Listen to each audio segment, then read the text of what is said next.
for designing business cards on Canva. I've gone onto the Canva website, set up an account, and just typed in business cards.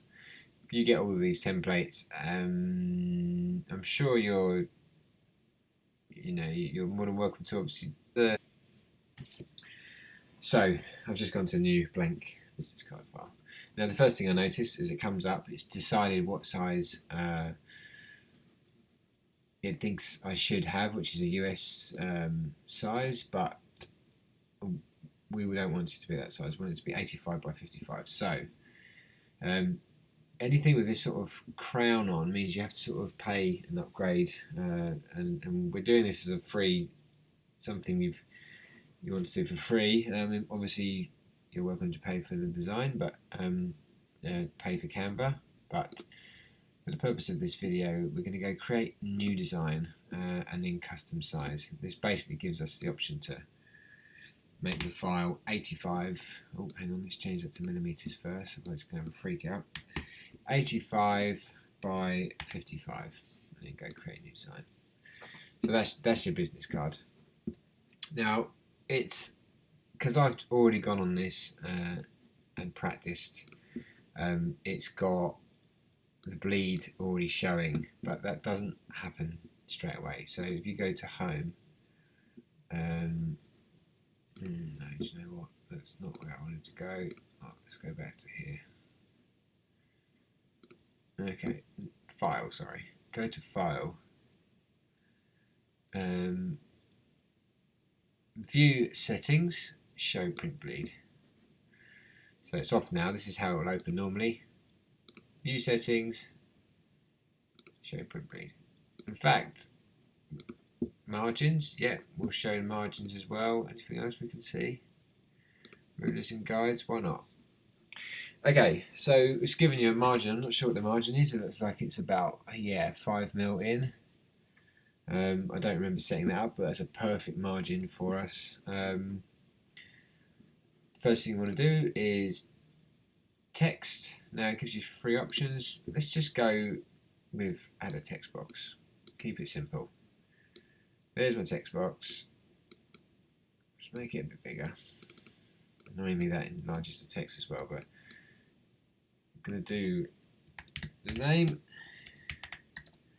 the person, enter.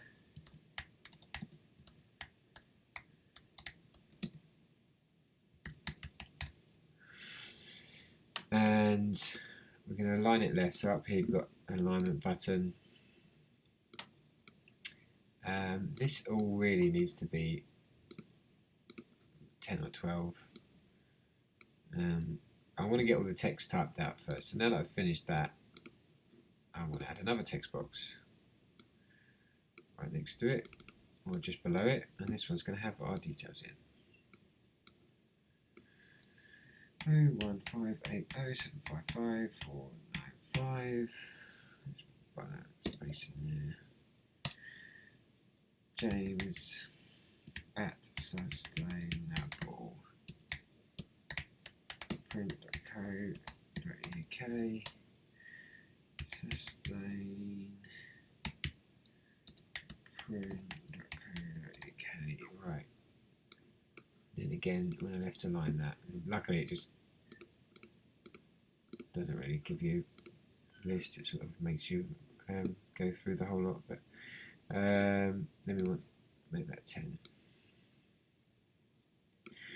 Then the only other change I like is just to create. Obviously, the font is different, so I searched our company font, which is Railway. That happens to be there, so we're going to stick with that.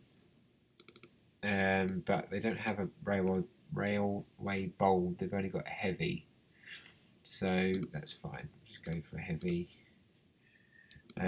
It's quite good. It's got a little line up thing for you, so you can kind of go roughly in the middle there.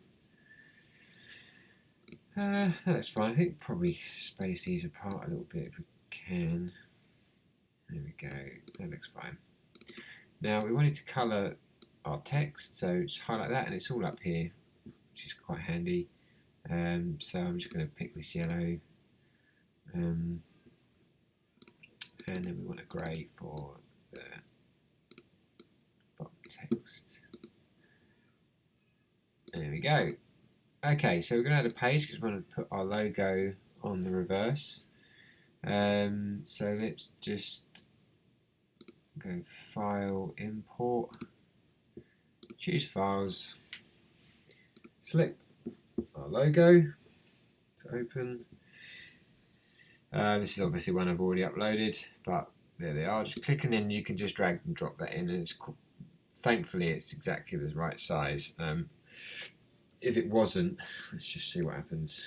Yeah, so if it wasn't, you kind of need to rescale it. Luckily it scales it proportionally, which is quite handy. Oh, not from there, it doesn't. Maybe it does from the corners. Okay. Best is the middle. There's the middle.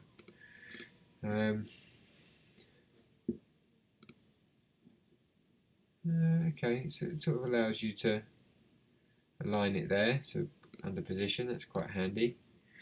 Now we want to put a background in, so let's go to Elements and then just click Lines and Shapes, and it's just a square, so we're just going to click that square. I'll create 2 now. Delete that. Let's delete that one. Okay. Right click.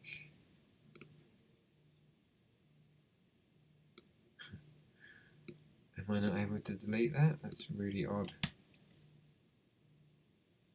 Can I just drop it off the page maybe? Yeah. Oh, there's a delete button rather than just allowing you to use your...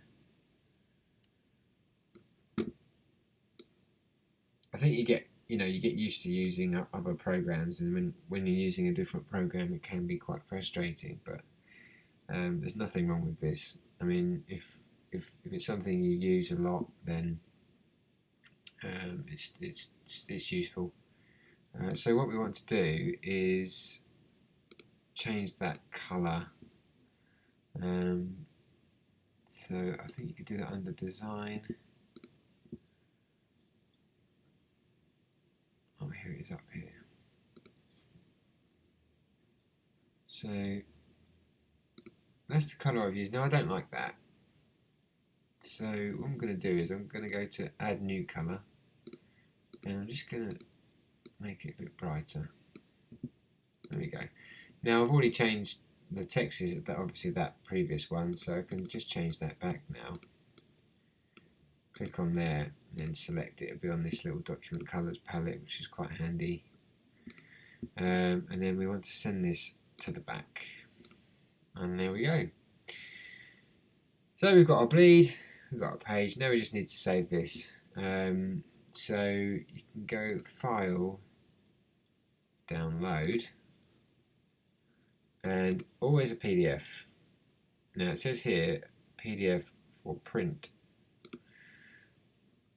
with crops and bleed. Don't need to flatten the PDF really. Quite happy that you only need to flatten if you had a drop channel or something. But because it's a nice strong vector, actually it's a PNG, but if I flatten it, it could lower the size, and I don't want to do that. So yeah, so download that, and here it is. I'll pop that in there, go save. We'll replace the previous one I was playing with, and there we go.